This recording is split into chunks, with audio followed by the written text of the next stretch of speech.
बीड खंडणी प्रकरणी पोलिसांनी आरोपी विष्णू चाटेचे व्हॉइस सॅम्पल घेतले। तपास प्रक्रियेत मदत व्हावी म्हणून व्हॉइस सॅम्पल घेतल्याची माहिती आहे। या व्हॉइस सॅम्पलमुळे तपास प्रक्रियेला वेग येणार आहे।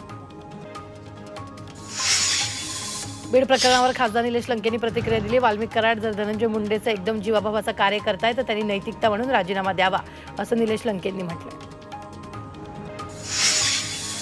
धनंजय मुंडे यांच्यावर आमदार शशिकांत शिंदेंनी प्रतिक्रिया दिली। महाराष्ट्राची परंपरा आहे की कोणत्याही मंत्र्यावर अशा प्रकारचा आरोप होत असेल तर नैतिकतेच्या माध्यमातून राजीनामा द्यावा, मात्र आता राजीनामा घ्यायचा की नाही हे महायुतीच्या नेत्यांनी ठरवावं असं शशिकांत शिंदेंनी म्हटलं।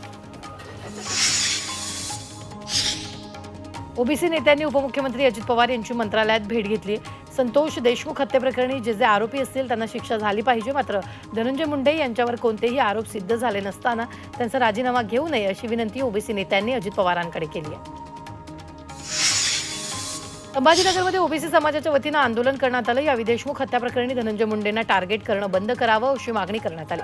तर मुंडे मंत्री होऊ नये यासाठी प्लॅन झाला, आता पालकमंत्री होऊ नये यासाठी प्लॅन होतोय असा आरोप ओबीसी नेते लक्ष्मण हाकेंनी केलाय। संतोष देशमुख हत्याप्रकरणी त्यांच्या कुटुंबियांना न्याय मिळवून देऊ, या प्रकरणात कोणालाही पाठीशी घातलं जाणार नाही अशी प्रतिक्रिया मंत्री उदय सामंतांनी धनंजय मुंडेच्या राजीनाम्याच्या मागणीवर दिली। ओबीसी समाजाचे आंदोलन ही संतोष देशमुख यांच्या बाबत निघणाऱ्या मोर्चाला प्रत्युत्तर नाही असं ओबीसी नेते लक्ष्मण हाकेंनी म्हटलंय। संतोष देशमुख यांना न्याय मिळावा ही आमची मागणी आहे, मात्र यांचं भांडवल करून कुणी राजकारण करू नये, अन्यथा आमचेही मोर्चे राज्यभर दिसतील असं लक्ष्मण हाकेंनी म्हटलंय। सामाजिक कार्यकर्ता अंजली दमान यांनी आणखी एक फोटो ट्विट केला। ओबीसी नेते लक्ष्मण हाके आणि कैलास फडचा याचा फोटो ट्विट करण्यात आला। कैलास फड हवेत गोळीबार प्रकरणामुळे चर्चेत होता। बीड जिल्ह्याच्या परळी तालुक्यात गेल्या वर्षभरात 109 मृतदेह पोलिसांना आढळून आले। या सगळ्यांची अनैसर्गिक मृत्यू म्हणून नोंद आहे। यात काहींचे आत्महत्या, काहींचे बेवारस मृतदेह तर काहींचे अपघातात मृत्यू झालेल्यांचा समावेश आहे। दिल्लीत अजित पवारांनी अमित शहांची भेट घेतली। अमित शहांच्या निवासस्थानी दोन्ही नेत्यांमध्ये तब्बल तासभर चर्चा झाल्याची माहिती आहे। यावेळी खासदार प्रफुल्ल पटेलही उपस्थित होते। विधान परिषदेचे सभापती राम शिंदेंनी दिल्लीत सहकुटुंब पंतप्रधान मोदींची भेट घेतली। यावेळी पुण्यश्लोक अहिल्याबाई होळकर यांच्या 300व्या जयंती सोहळ्याचं मोदींना निमंत्रण देण्यात आलं।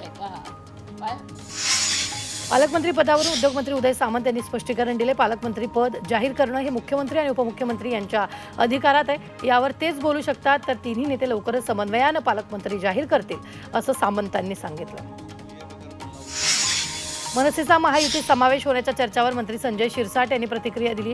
मनसे महायुतीमध्ये आल्यास त्यांचं स्वागत आहे असं शिरसाट म्हणाले।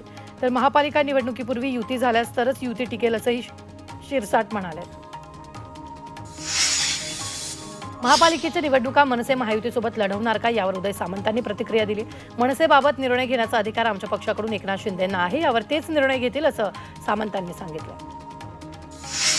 शिवसेनेच्या उपनेत्या नीलम गोऱ्हेंनी आगामी महापालिका निवडणुकीसाठी एकला चलो रेचा नारा दिला। एकनाथ शिंदेंची शिवसेना सोबळावर निवडणूक लढण्यास सक्षम आहे असं गोऱ्हेंनी म्हटलं। राष्ट्रवादी शरदचंद्र पवार पक्षाचे नेते रमेश कदम मुख्यमंत्री देवेंद्र फडणवीसांची भेट घेण्यासाठी सह्याद्रीवर आले होते, मात्र आढावा बैठकीमुळे फडणवीसांची भेट झाली नाही। आपल्या मतदारसंघातील कामांसाठी फडणवीसांच्या भेटीसाठी आल्याचं रमेश कदम यांनी म्हटलेलं आहे। मालविका बनसोड या बॅडमिंटनपटूनं मलेशिया ओपन 2025 मध्ये गोह जिन वेई हिचा मोठ्या फरकानं पराभव केला। या स्पर्धेच्या पहिल्या फेरीत तिनं दणदणीत विजय संपादन केला। याबाबत उपमुख्यमंत्री एकनाथ शिंदेंनी तिला पुढील स्पर्धेसाठी शुभेच्छा दिल्या। पंतप्रधान नरेंद्र मोदींनी आंध्र प्रदेशच्या विशाखापट्टणममध्ये विविध विकास कामांचं उद्घाटन केलं। 2 लाख कोटी विकास कामांचं उद्घाटन करण्यात आलं। यावेळी आंध्र प्रदेशचे मुख्यमंत्री चंद्रबाबू नायडू आणि उपमुख्यमंत्री पवन कल्याण उपस्थित होते। दिल्ली भाजपचे प्रदेशाध्यक्ष वीरेंद्र सचदेवा यांनी मुख्यमंत्री आतिशी यांच्या बंगल्याचा दौरा केला। मुख्यमंत्री आतिशी यांचे दिल्लीत अनेक बंगले असून त्यांना अजून किती बंगले हवेत अशी टीका त्यांनी केलेली आहे। दिल्लीच्या विधानसभा निवडणुकीपूर्वी अरविंद केजरीवाल यांनी आपच्या सनातन सेवा समितीची घोषणा केली। भाजप मंदिर सेलचे 100हून अधिक सदस्यांनी यात सहभाग घेतला। दिल्लीकरांसाठी काँग्रेस जीवन रक्षा योजना सुरू करणार आहे। या योजनेअंतर्गत नागरिकांना 25 लाखांपर्यंतचा आरोग्य विमा मिळणार आहे। दिल्ली विधानसभा निवडणुकीआधी काँग्रेसनं दिल्लीकरांना हमी दिली। एक देश एक निवडणूक या विषयाबाबत जेपीसीची पहिली बैठक दिल्लीत पार पडली। या बैठकीत विधेयकांवर चर्चा करण्यात आली, तर कायदा मंत्रालयाच्या अधिकाऱ्यांनी 39 सदस्यीय समितीसमोर सादरीकरण केलेलं आहे। उत्तर प्रदेशच्या संबल मशीद वाद प्रकरणी मुस्लिम पक्षाला दिलासा मिळाला. अहलाबाद उच्च न्यायालयानं जिल्हा न्यायालयातील सुनावणीला स्थगिती दिली आणि या प्रकरणाची पुढील सुनावणी 25 फेब्रुवारीला होणार आहे. जम्मू काश्मीरमध्ये जोरदार बर्फवृष्टी सुरू आहे. अनेक भागात मोठ्या प्रमाणात बर्फ पडलेला दिसून येतोय, तर मुघल रोडही पूर्णपणे बर्फानं झाकून गेल्याचं चित्र आहे. या रोडवरील बर्फ काढण्याचं काम सध्या सुरू आहे.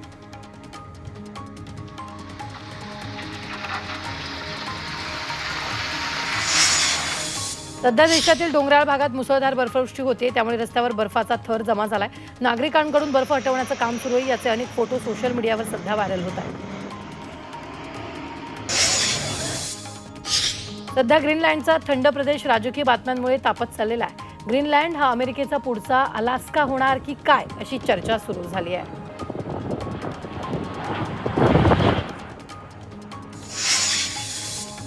मध्य प्रदेशातील मांडलामधील रेल्वे लाईनच्या फाटकावर 5 फूट लांब विषारी साप आढळून आलाय. त्यामुळे परिसरात एकच खळबळ उडाली. एका सर्पमित्राकडून सापाला पकडण्यात आलं, ज्याचा व्हिडिओ सोशल मीडियावर व्हायरल झालेला आहे. राजस्थानच्या सवाई माधोपूरमध्ये 2 वाघांचा व्हिडिओ व्हायरल झालाय. रणथंबोरचे 2 वाघ आहेत आणि एक वाघ दुसऱ्याच्या हद्दीत घुसल्यादरम्यान त्यांच्यामध्ये जोरदार झुंज पाहायला मिळते.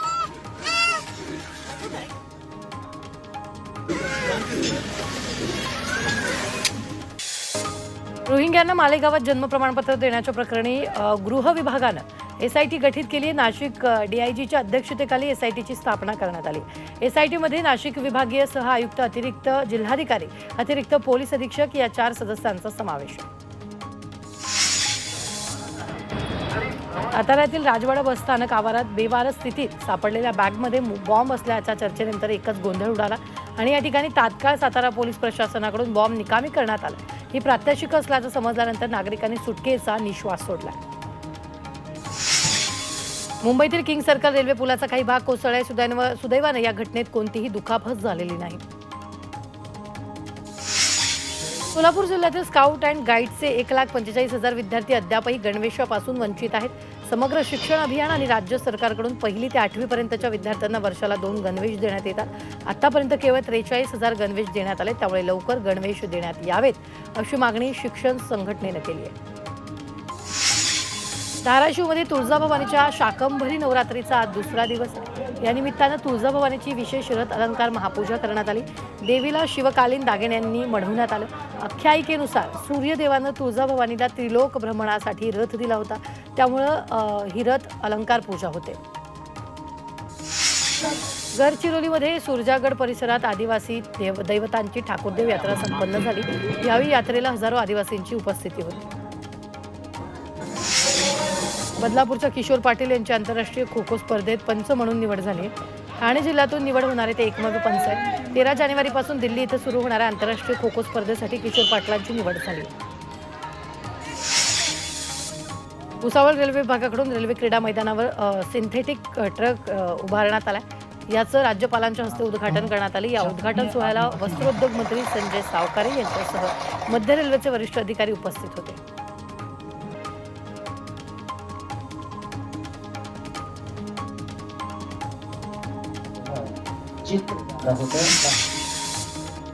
वाईमध्ये नूतन जिल्हाधिकारी संतोष पाटील यांच्या उपस्थितीत मांढरदेव यात्रेनिमित्त पूर्वनियोजन बैठक पार पडली. 12 ते 29 जानेवारीपर्यंत मांढरदेव काळूबाई देवीची यात्रा पार पडणार असून राज्यभरातून 3 लाखांहून अधिक भाविक येण्याची शक्यता आहे. त्यामुळे कायदा सुरक्षेच्या दृष्टीनं संबंधित विभागाला सूचना देण्यात आल्या.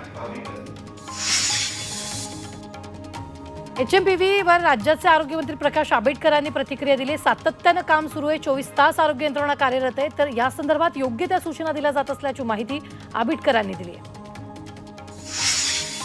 HMPV व्हायरसच्या पार्श्वभूमीवर राज्यातील जिल्हा आरोग्य यंत्रणा सतर्क झाली आहे. कोरोना हॉटस्पॉट ठरलेल्या मालेगावात आतापर्यंत HMPVचे रुग्ण नसले तरीही मालेगावात 10 बेडचे ICU व्हेंटिलेटर सज्ज ठेवण्यात आले.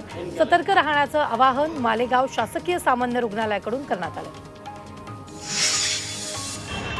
कल्याणच्या आग्रा रोड परिसरात रस्ता ओलांडत असताना एका महिलेसह तिच्या 3 वर्षाच्या चिमुरड्याचा अपघाती मृत्यू झाला. या प्रकरणी मनसेच्या वतीनं घटनास्थळी रास्ता रोको करण्यात आला. रस्त्याच्या मधोमध असणारा डिवायडर काढल्यानं हा अपघात झाल्याचा मनसैनिकांचा आरोप आहे. मकर संक्रांत उत्सवाच्या पार्श्वभूमीवर नाशिकच्या येवला शहरात प्रशासन सतर्क झालंय. नायलॉन मांजा वापरण्यावर ड्रोनच्या माध्यमातून नजर ठेवली जाते. यावेळी 2 ठिकाणी कारवाई करण्यात आली असून 10,000चा दंडही ठोठावण्यात आला. नागपूर पोलिसांच्या झोन 4च्या 7 पोलीस स्टेशन अंतर्गत दुचाकीच्या सायलेन्सरवर कारवाई करण्यात आली. गेल्या काही दिवसात 41 बुलेटस्वारांवर कारवाई करत सायलेन्सर नष्ट करण्यात आले. कर्कश आवाज करणाऱ्या फटाकेबाज बुलेटस्वाराच्या मॉडिफाईड सायलेन्सरवर रोड रोलर चालवण्यात आला. नाशिकच्या येवला तालुक्यातील नगरजूल येथील बापू पवार याला एसीबीने ताब्यात घेतले. तक्रारदाराकडे खरेदीच्या नोंदी बदल्यात लाच मागण्यात आली होती. या प्रकरणी सापळा रचत तलाठ्याला लाच स्वीकारताना रंगेहात पकडण्यात आला. नवी मुंबईच्या कारावे गावातील खाडीवर मोठ्या संख्येनं फ्लेमिंगो, सीगल आणि इतर पक्षीचं आगमन झालंय. या फ्लेमिंगोचं आगमन झाल्याचा व्हिडिओ सध्या सोशल मीडियावर व्हायरल होतोय. फ्लेमिंगो पाहण्यासाठी नागरिकांची गर्दी झाली आहे.